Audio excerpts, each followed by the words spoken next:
I think when we came out, there was a lot of bands, and I think we saw a lot of. Well, we came up on the tail end of the Brit-pop thing, and I think we learned a lot from that because we watched a lot of people come and go because they were all part of a fad or a trend or jumping on bandwagons, and we realised quite early on that, you know, you have to kind of find your own path, and because if you're part of a scene, it became quite obvious that when the scene went away, the band went away.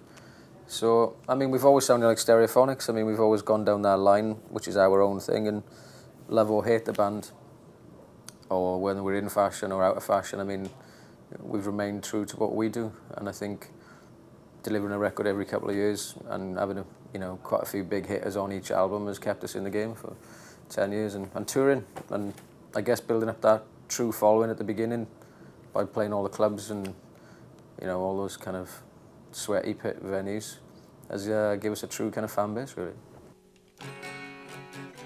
One of us never made it home that night. Well, State of the Arc Studios is owned by Terry Britton, and Terry Britton wrote What's Love Got to Do With It and We Don't Need Another Hero and all those big Tina Turner hits. So he's a lovely, lovely guy, and he loves music and he loves musical equipment, and not many studios left have got any soul or heart into them. And Terry, this isn't even a commercial studio. We stumbled across it doing a demo there, and Jim Abyss had used it before.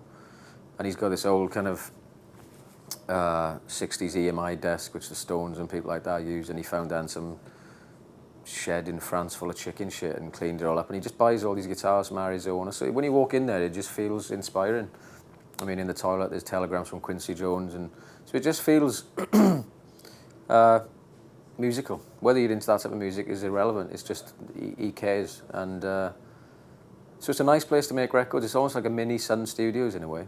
So I liked it. We did a demo there, and we decided to stay there. And I lived in Fulham, so it was a 3-song drive there and back every day. So you get a chance to listen to the work you've done that day on the way home as well. So so it was quite a big influence on the record in a way. You know, I started in my early 20s and then in my early 30s, and over that 10 years of writing songs, I've only really ever written about what I know and what I see around me. I mean, the first album was very much about growing up in the South Wales valleys and those characters, whether they be tragic or hysterical. I mean, that's what the album was about. And I don't think I really wrote that much about myself until album 4, really. It was always observational kind of writing.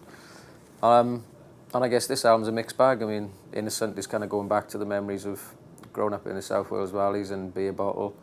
And then you got songs like Could You Be The One, which is, you know, different kind of thing, and She's All Right. So, I mean, I just write about what I know. I don't think it matters if a person's in the public eye or, you know, is so-called, you know, got money and all that kind of thing. I think people are people, and I've never really changed my ethics or morals, and I still do the same things, so I still see the same people, and I interact with people every day. I don't really put myself in a bubble, so from that point of view, my songwriting is, the sources where I take my songwriting from is remained the same, really.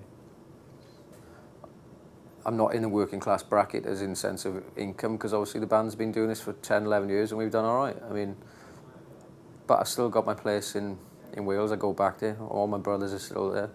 My mum and dad, I mean, all my family still work in factories and do all that stuff. And to me, I don't really feel any different, you know. I still go to the shop, buy my own stuff. I mean, I haven't got a maid or a nanny or anything like that, so I don't really put myself in that place. I mean, my kids are going to have a different upbringing to what I had, but I think that's the whole point of being a parent, really. Just try to give them what I never had, in a sense. So, but you have to kind of drum those morals in there as well somehow.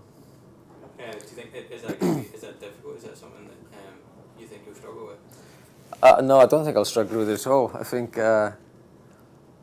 I think, you know, where I was brought up, I never saw any problem with it. I loved it. It's only when a person sees different opportunities, you realise how good other people have had it or whatever. But I don't think any of my ethics or morals will, you know, stand by the wayside and allow me to see things that I don't approve of, or you know, nobody wants a spoiled, rotten, you know, rich kid. I mean, it's horrible. So, you know, you have to try to just give them brilliant opportunities, but keep their feet on the ground.